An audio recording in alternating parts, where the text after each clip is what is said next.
Hi and welcome to Guitar Is My Thing. Yesterday was new pedal day and this little beauty arrived, so consequently today is all about plumbing that into this and making it all work together nicely again. So here's the board. As you'll see, the nice shiny new toy arrived yesterday, which is the Monument Tremolo by Walrus Audio. Came in a very sexy soft box and was nicely packed in its own little pouch, as you might expect, as you might hope, to be quite honest, for about 180 quid's worth of tremolo. But if you want quality, you're going to pay for it. So the idea now is to plumb this into the existing board. There's a few other changes I want to make as well. Recently, on top of the Monument, I treated myself to this PDF-1X from Stone Deaf Effects, and that needs a little bit of jiggery pokery to get that sitting right. So the purpose of this video really is to just run through the build. I know that's not terribly exciting, but there might be some tips that I can share that would be the way I go about doing these things in a practical sense and for the amateur. So let's get started by taking some of this to pieces.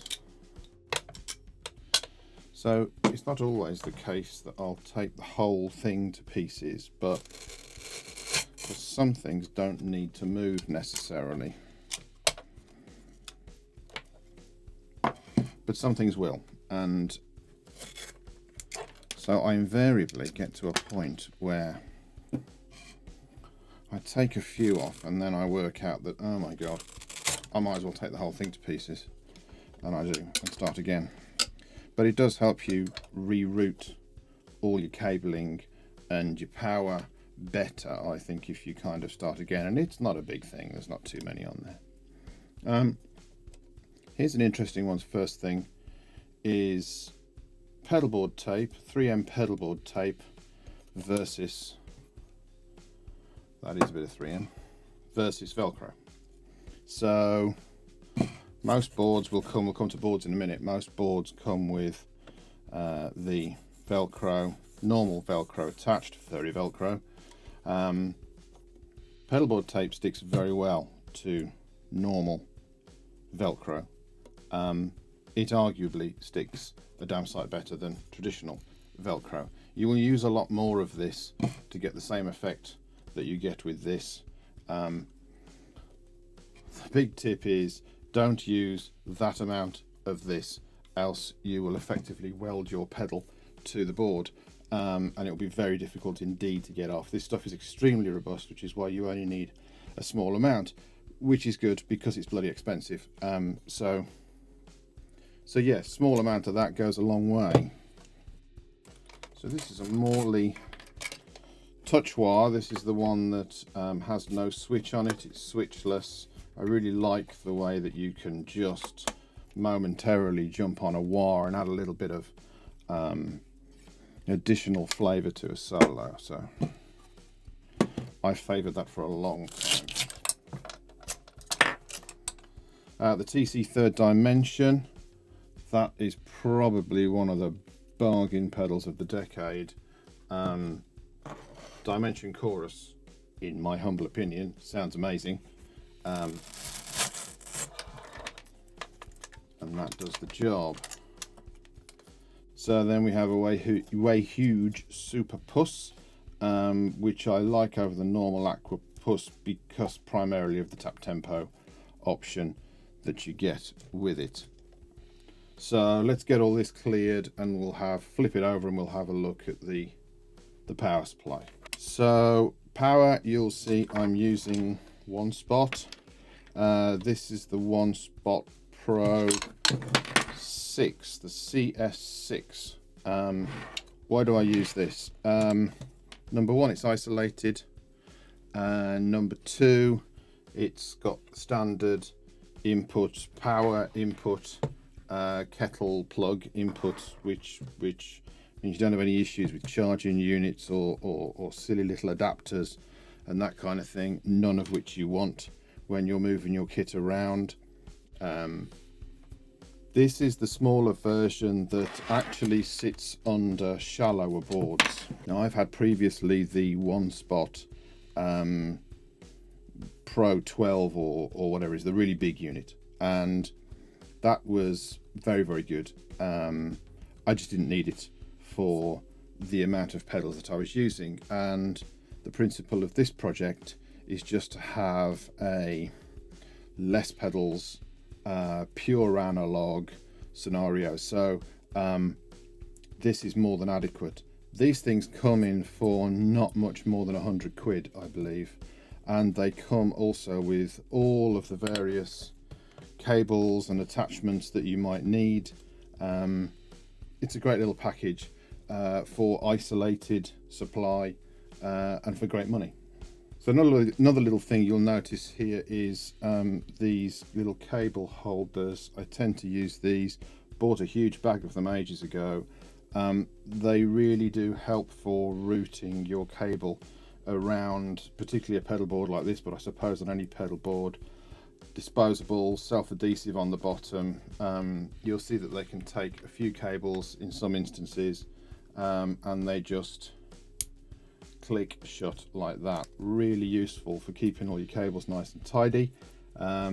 If you have loose cables on your board, again, you're picking it up and putting it down and moving it around to rehearsals and gigs and the like, you will lose something. So fix them down. So you'll note from the bottom here that this isn't as pretty as anything that you'll see on the pedal show.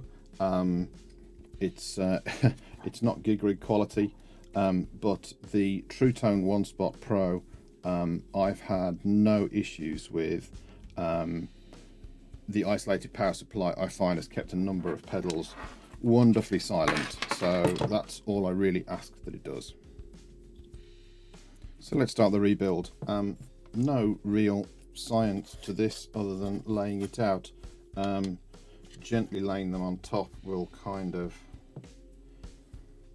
So the thing I'm thinking about at the moment is access to buttons that I need to get to and ones that I don't. So can I accidentally hit the tuner and turn my guitar off when I'm switching this? Well, no, because that's an always on pedal. So it will always be on. The button I'm going to use, if anything, is tap tempo on there. So that's like a safe position for that, and we can probably get that as close as we want to there and save space at the end. So that can kind of work, which is kind of a switch from where it was before, which sometimes happens.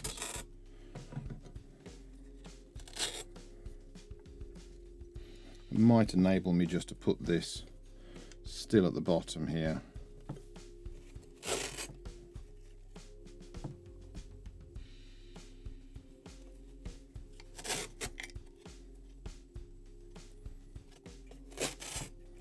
That'll have to go up a little bit. There's just, you see there, you've got those. If you want to get them really close, they don't have to be close, but if you want to get them so that they're closest, you've got to give access to this stuff, and that's not an issue to step on. That's not going to cause any problems there. The reason I like the wire there is it's close to switching to a solo button there, so I'm giving myself options of switching on the solo button and going straight into a wah solo. And switching off it again. I know that says boost there, but there's a boost option on my amp. It's a 3-channel amp, so I tend to use clean, dirty, and then I solo with that. So just the way it is. But that keeps that access there, which kind of works from a practicality perspective.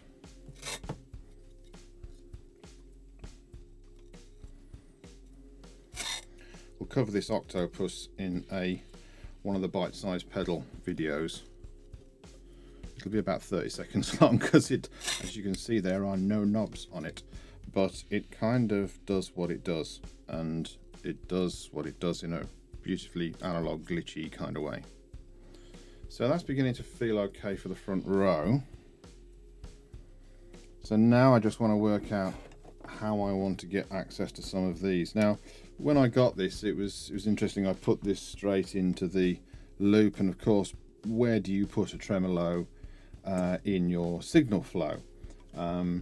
So all I can say is the best place I've found to put it, which is right at the very end, after delays.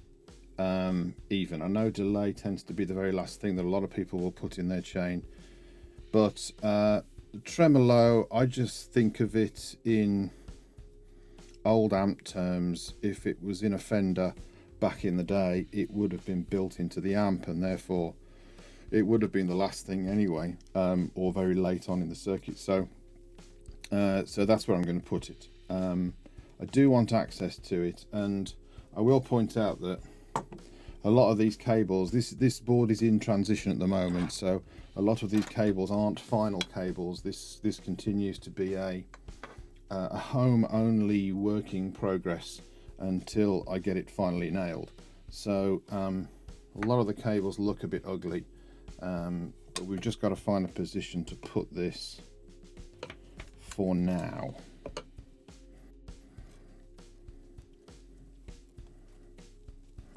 See, we're going to have a slight issue there because you're going to be constantly reaching over that.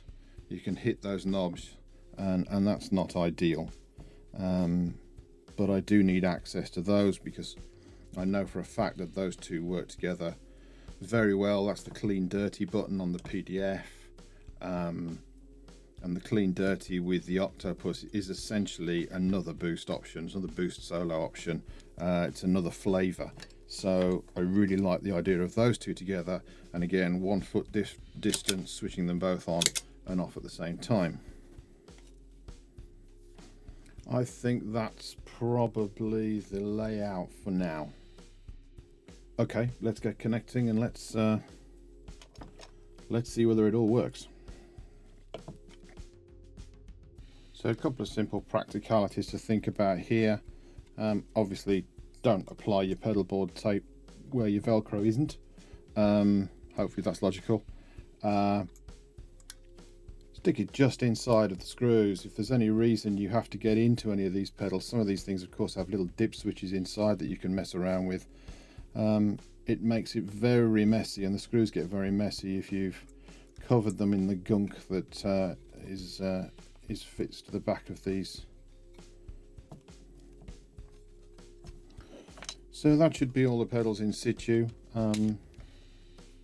Obviously some of them will have to come off again to be routing cables, but let's try and put our power in now, which we're going to have to maybe use a little bit of a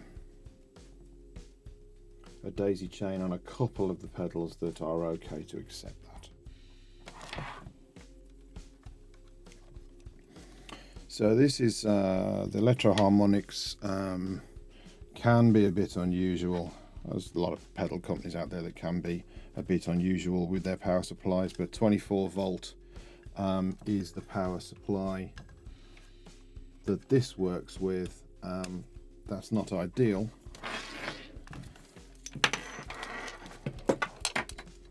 I tend to use a Godlyke power converter, as they're known.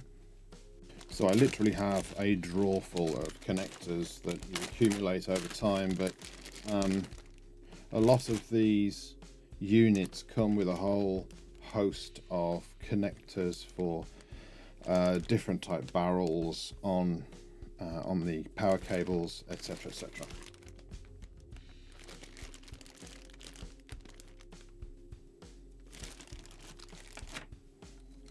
So one of the items that I found works well and flexibly is this little thing, which is made by a company called Godlyke, spelt God L-Y-K-E, in the US. And these are switchable. These will take 9 volts and they'll shift it to 12, 18 or 24, which is really useful when if you're changing pedals, then you don't need to keep investing in hugely expensive power supplies all the time. You've got this one little converter that will use your existing 9 volt. So it uses that and then match that with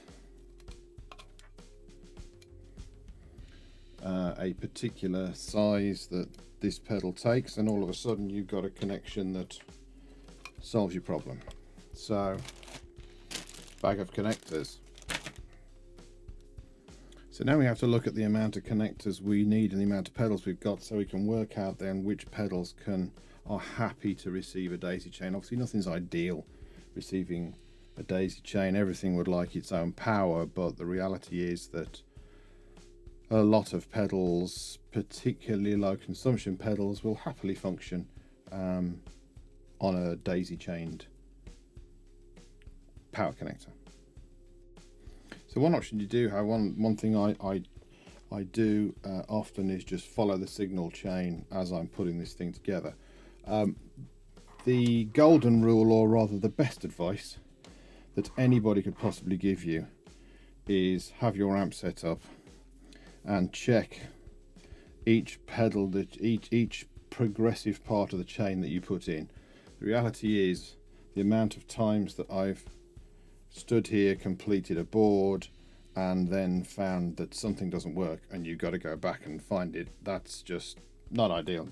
It's not just not ideal, it's not very clever. So yeah, test as you go, I think, is the order of the day. So I've used a variety of cables over the years.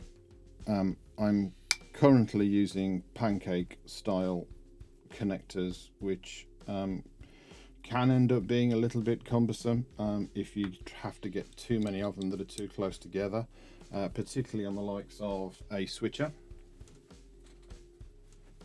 So if we end up using something like this, these can occasionally be a little too close to each other for the likes of 2 or 3 of these to sit next to each other comfortably. So the other alternative, and there's lots of alternatives out there of course, I've found these Klotz cables to be very reliable. But of course, one thing you're trying to do as much as possible is reduce the length of your cable. So fixed length cables aren't always ideal. Again, you're talking a major investment if you want to get into any of the solderless systems that are out there. I've tried them before. I think you like them or you don't. I didn't get on terribly well with them, and just reverted back to straightforward cables. I'll be honest, I didn't really notice any sound difference. I'm sure, again, in the same principle as going and spending 500 quid to a grand on power supplies, you can do that on cables as well, and I'm sure there is a noticeable difference. But again, you know, we're in the amateur world here, and reality is that is really professional setup stuff, and might be deemed unnecessary for the amateur, the hobbyist. So I mentioned before that this can often be a little bit of a jigsaw puzzle, and I think this one just became that as well. So I think there is, because I want to find a few pedals that are in reasonable close proximity to each other that are low power draw, so I can connect them together.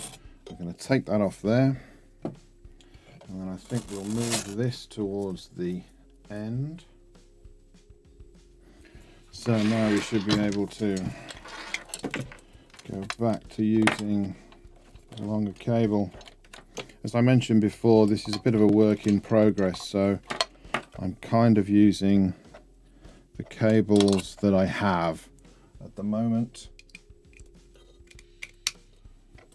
as a way of operating until I've got the whole board comfortable, which some would argue is the 12th of never, but we shall see. So we've had to have a little bit of a move around. The polytune didn't really need to be at that end, I worked out. So it's fitting pretty well here. We had enough space across the front row for everything I need really to get my feet to. I don't envisage using the tap at the moment, on the tremolo, but even then that's reasonably accessible. So at the moment we've got the pre-chain cabled up. So we are from the guitar input to the pre-send, which goes to the input of the polytune, output from the polytune into the octopus, into the PDF, into the wah, and back out again to the amp input. The Polytune 3 was a purchase that I just simply swapped out from a Polytune 2 because the Polytune 3 comes with its own buffer option, switchable. So I needed that to drive the octopus, which is an unusual pedal to say the least. It is a glitchy analog octo pedal. It has no power supply, it has no controls on it, it just does what it does. It's on, it's off. But it's a great little sound. I'll do a short video on it just to give you a sense of what this company's about. There was a dilemma I was working with before about whether that should be before the PDF or after the PDF, and of course, you know, PDF, octopus, wah, which way around you have all that stuff. Well, there's probably arguments that say that, well, it should be this, it should be that. Of course, there are no definites when it comes to this kind of thing. You just do whatever works for you, and sometimes the compromised sound will be just that, a compromise of the volumes that some pedals may cause lifts or drops in volume, the way some pedals play with other pedals, the fact that the octopus needs a really clean, powerful signal to drive it, and it actually creates a slight volume lift when it's before the PDF and a slight volume drop when it's after the PDF. So do you know what, I'll settle with a volume lift rather than a drop. So again, it's compromise. You know, a lot of people would say put the wah at the front, right at the front end, and that indeed is buffered in itself, but it was never enough to drive the octopus. So consequently, compromise, that's the order we have. So that's all this section now taken care of. That's the switcher that just goes straight to the amp anyway. So now let's deal with everything that sits in the effects loop and all of our modulation effects. So coming from the send of our effects loop in the amp, we'll now come out and we need to come into whichever of these we decide first. You'll remember before I mentioned that I'm putting the tremolo absolute last in flow. Just before that will be the superpuss. So I think I'm going to work backwards on this one and wire it that way. So here's a top tip. Get yourself a cable tester. This old beaten up thing literally cost me a tenner off eBay, but when you just reach for a cable, it's good to know it works before you put it into your signal chain, and then when you plug everything in afterwards, nothing works and you've got to go and hunt out which cable has failed or which connector has failed. As I mentioned before, the sensible thing to do, which I'm currently not doing right now, is testing at every juncture so that you know whether you've ended up with an issue. Okay, so we might be getting close. I think we have all the connectors in now, we just need to make sure all the power works.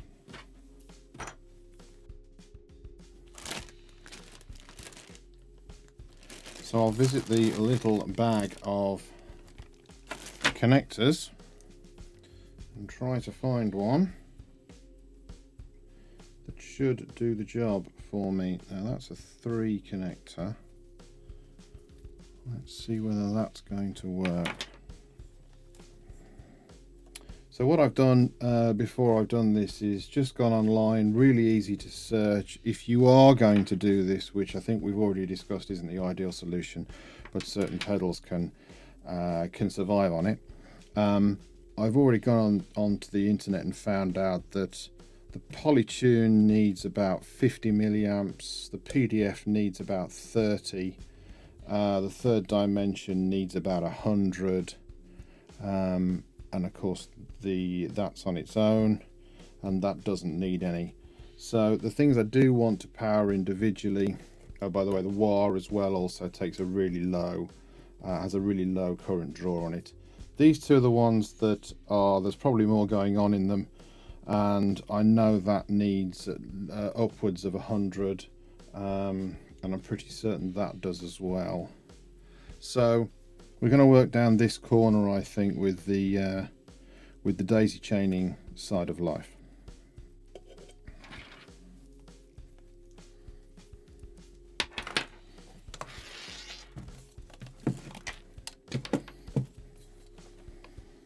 So on the one spot you get two 500 milliamp 9 volt outputs, then you get two 200 milliamp 9 or 12, which is switchable, and then you get two 100 milliamp 9 or 18, again, which is switchable. So I mentioned I like this unit before. There's a lot of flexibility there, which I've found works. So if you're going to daisy chain, then you can daisy chain off an output that is going to provide you with the right amount of power. So that's a good example there of how you can use one particular piece of cabling to keep another piece of cabling in check and keep it nice and tidy. We don't want cables flapping around.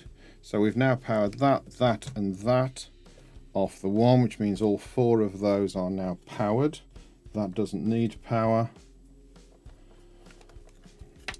So we need to power 1, 2, 3. So now we have power to everything. We have everything connected. Nothing is falling off. All good. We can just sort out a few of these cables and fix those down. Now, of course, if you go onto any of the professional board builders sites and the board builders videos, they will have all of that beautifully separated between power and audio and all this kind of stuff. I would love to be able to do that. I don't have the expanse of cable, the amount of cable to continually throw away. So, you know, we reuse, we make things work, but that is, the cable under there isn't going anywhere. Nothing's going to fall out from the bottom. Nothing's going to fall from the top. The cables are, except for that one, are all pretty fixed down, so we're in a really good shape. So the only thing that means we have to do now is just quickly test it and see whether we come across any issues. But just before we get to testing, you know, I would say for a moment just about pedal boards themselves. This, of course, is a pedal train. It's one of the older pedal train 2 size. They are built like tanks. They can be used and reused, and they're probably one of the best second-hand buys that you can get on eBay because they almost can't be destroyed. The spacing in between them works really well most of the time. It does have its limitations. Sometimes if you fix a power supply to the bottom, then you remove that. Sometimes the top loading pedals need a little bit of routing yourself to make them work, but hey, it's all a jigsaw, and you just kind of have to make it work. In a different video I'll probably show you one I made myself, which was to a custom and probably made for a fraction of the cost of this, yet similar functionality and similar sort of robust nature. So there are ways you don't need to invest in a pedal train. There are also a lot of other manufacturers out there at the moment making much more budget versions of the pedal train. I can't speak for how good they are, but the general principle applies, that it's aluminium and it's railings and it's Velcro. So I'm not sure what's not to like about any of the cheaper options, to be honest. So let's get this tested.